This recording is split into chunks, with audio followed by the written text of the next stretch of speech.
Tell me a little bit about your journey and what really pulled you into senior living. I had always been in regular sales of products and various things. Did bartending just for some fun while I was trying to figure out what to do, a little short-term enjoyment. One night, one of my resident couples, Charles and Mona Jones, remember him to this day, just said, "You really make this place feel like home." And that line kind of stuck with me. And I started to realize that it was about presence and listening and their sense of dignity. That was a turning point for me. And it wasn't just about putting somebody into an apartment. It was a lot more human connection and it was a lot more meaningful, not just to the residents, but their families as well. So that sold me on it. And So Jeff, I've seen this consistently, right? Like anybody who's working in the senior care space, they are never there just for the money or the position or the power. It's always a little bit more intrinsic about what value you add and the satisfaction from the job itself, right? yeah, that's very true. You have to have purpose to really Yes. stay in senior living for decades. Those of us who have been around for any length of time, there is a significant part of what we do because it's meaningful to us and it's a bit of a calling, not just a role, for And sure. Jeff, you had the privilege of doing this across continents, like literally from US to the back of the earth for US in China, and you managed more than 26 communities over there. Tell me a little bit about how that experience. Yeah, that was one of the most eye-opening experiences I ever had and a blessing. I loved being in China. When I took the role, most people who I worked with in the United States felt like it was going to be very difficult to operate senior living, mainly because of the cultural concept that Chinese families took their elders in and they lived in multi-generational housing and did those kinds of things. But when I got there, what I realized is most of the younger Chinese children of of the elders were moving away. They were coming to the United States and Europe, Australia for school, and oftentimes not returning. They had for years had been impacted by the one child policy, so there just wasn't big families anymore. It was a really unique social situation where they weren't having, the ability to do that sort of cultural model that they had in the past. But they still wanted to honor, they still wanted to make sure that grandma and grandpa were doing well. And that ultimately led to the same thing that we have here, guilt, right? The guilt of I'm having this life far away from where I grew up, far away from my family, and there's nobody there to take care of my parents, and how do I deal with that? So that was very much an eye-opening experience that ultimately we are all a similar human being. We all in a family structure feel the same things, encounter the same things, want to know that the people we love are being seen and cared for and valued. It was a real human truth and really, in a lot of ways, shaped how I started to think about trust and communication and the emotional side of care, those components, which were not really something that we talk about in the West. Here, it's more just the delivery of care, the quality of care. Some of the elders that came to us in our communities were paying from their own life savings.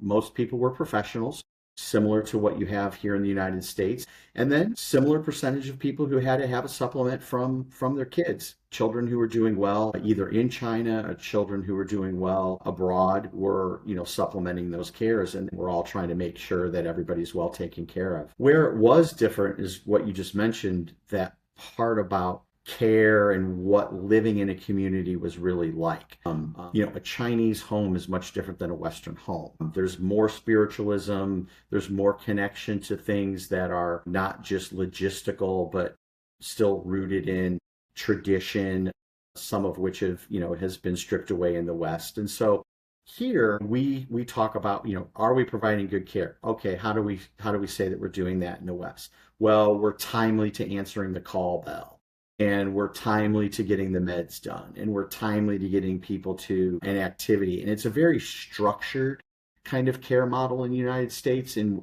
that we put out a plan, for lack of a better way of describing it, a calendar of how we're going to do things.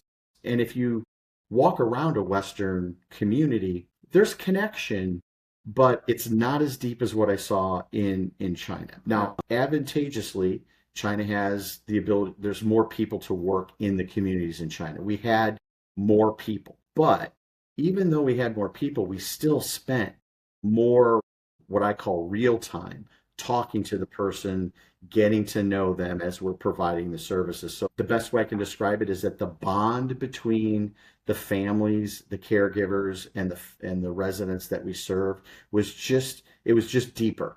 And I'm sure a lot of that perspective is helping you in what you do here in the States as well, from what you've learned and seen over there. Yeah, I couldn't trade that experience for anything. And absolutely, it has dramatically and dynamically changed how I see what we do here in a lot of ways, both from the standpoint that I see the idea that human beings are human beings, Mm. regardless of where we're from, regardless of what we do, regardless of any kind of label that you want to put on it, the underlying person is really the same. And that allows me to really hone in and stay focused on what matters to people. And I think that ultimately means being a better leader, being a better person to my own teams as well as to the people that we serve. I love the fact that you mentioned that the future of healthcare is about more about being preventative in nature. Tell me a little bit about how you think Medicare Advantage, how do you think we are moving in that direction? Are we moving fast enough? Probably not. I think most people will say that it seems like we are because it's change, and change can sometimes feel fast. But if you really look at what we're doing, we're not moving as fast as we could. And I think sometimes you confuse the idea of just activity with progress. So we So, can do a lot of things, but are we really progressing in that direction? Medicare Advantage, I think, has done some great things. They started to offer a $300 stipend for healthy foods, for being able to pay for a gym membership. They obviously have other wellness components, but at the same time, we're still kind of layering that on top of a broken kind of system where, depending on what you're dealing with and depending on where you're dealing with it can be hard to get the kind of care, both preventative and in an acute situation, that you really need to maintain a healthy life. And when you consider how much longer everybody's living lately, because lifespan continues to increase, it's more important than ever for us to really value what it means to do healthcare early. You don't hear a whole lot about your health when you're in your 20s and we're all invincible. You start to hear a little bit about it in your 40s and 50s as you think about cholesterol and heart disease and colonoscopies, and you start to get some of this preventative stuff. But what are they really doing? They're really just trying to catch something that you might have already gotten yourself into versus keeping you from ever getting there. I think you're starting to see some of it come about with the change in food regulations, removing things that are truly just not helpful to us, getting back to a more clean food environment. The cost to take care of people once they're ill is probably something that we can't sustain for the long term. Think about what you could educate kids in school. Certainly, the cafeteria programs, all those things can be looked at and be done better. We just have to realize that it's better to spend $1 when you're healthy than to spend $100 when you're sick.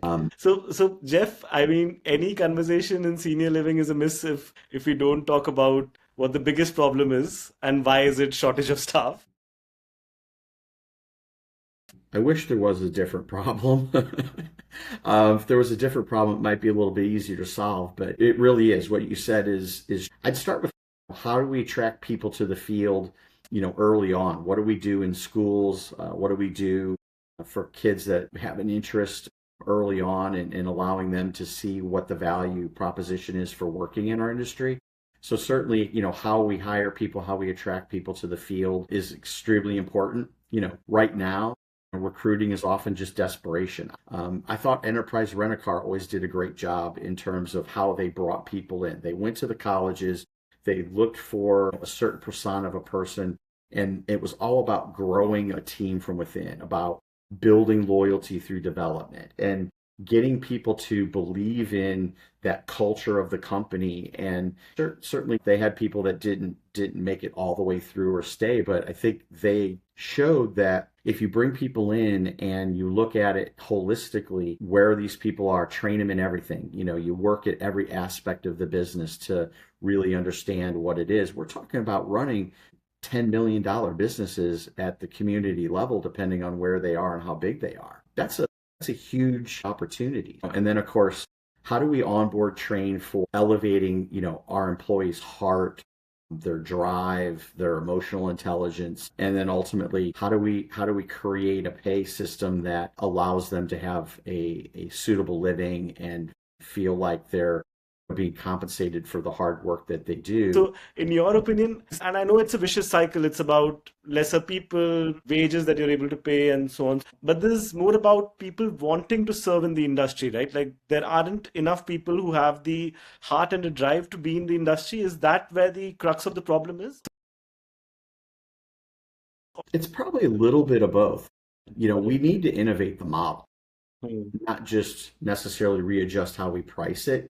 If hmm, you look at assisted living in comparison to skilled care SNF, we're trying to deliver a hospital kind of care in this hospitality cost structure. And that's not going to be sustainable. We can't continue to look at the things that we can do. The changes from when I started in what we could provide in assisted living to now, what we can provide are immense. We got to start looking at how do we use third party providers? What kinds of strategic partnerships can we develop that are going to offset, you know, labor costs and labor pressures? We really need to probably start thinking about smaller footprints. We need to be thinking, like a lot of businesses, we need to be thinking about how do we build leaner? How do we deliver it better? And what kinds of technology stacks, what kinds of strategic partnerships, what kinds of service models can we develop that allow us to give what we need to give in a way that is sustainable and is affordable. And where do you see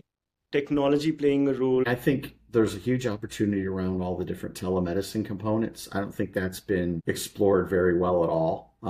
There's a lot of digital ability, a lot of online cloud ability to track data on our residents, look at what's happening to them, movement, food, all the different things that they do to try to get an idea again, back to what we talked about a minute ago, get to a point where we use technology to be preventative so that we're not just seeing or missing a decline. What kinds of things can we monitor or see through technology that says something is about to happen to this person, or you know we're seeing a decline that could a preemptive opportunity for us to go in and change a health outcome.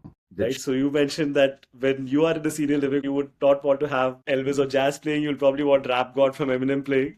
So tell me a little bit about how the facilities are actually coping up with that. I joke about that somewhat kiddingly, but somewhat seriously as well. It's serious, yeah. It's true. I think we sometimes just have this terrible stereotype. You know, a senior is still rooted somehow in the 1940s and the 90s. And we're moving to a time, and I use this as an example with my teams. When I first started, everybody on my veterans wall was a World War II veteran. Now, you know, if I have somebody in that situation, they're 106 years old. So we're talking about Korea, Vietnam. We're talking about a shift in the culture of the United States. I'm going to have people that very soon are living in buildings in their 20s or 30s, in the 60s and 70s, in early 80s. And obviously, those time frames in the United States were extraordinarily different in terms of cultural shift. We need to start thinking about what are people going to want to do? Where's the poker room going to be? We're going to have more opportunities. We're going to have to make sure that our communities aren't, again, being an isolationist silo where we bring the senior into the community and then the community that they used to know lives on the outside and they're no longer participating in it. Tell me a little bit about what your current work looks like. Yeah, a lot of travel. I get the honor to serve a lot of great buildings across the Midwest and the Mid-Atlantic. Really, for me, like I said at the beginning, it's a passion. I love to see people have their aha moments. I love to see a residence. I love to see a community team really come together and deliver that culture. Learned is it's not about the building, it's about the people in it. I've been in beautiful buildings and they're empty, and I've been in buildings that you're like, I'm not sure anybody wants to, you know, necessarily live here, and they are full and vibrant and rocking it out, so to speak. So that's something I love. I want to see teams have success and build culture, and because they're having success in building culture, then I know that they're delivering a great service and a great life experience to the families that we serve, because senior living for me isn't a chance to shrink from life. Senior living for me is a chance to reopen doors that people thought were closed.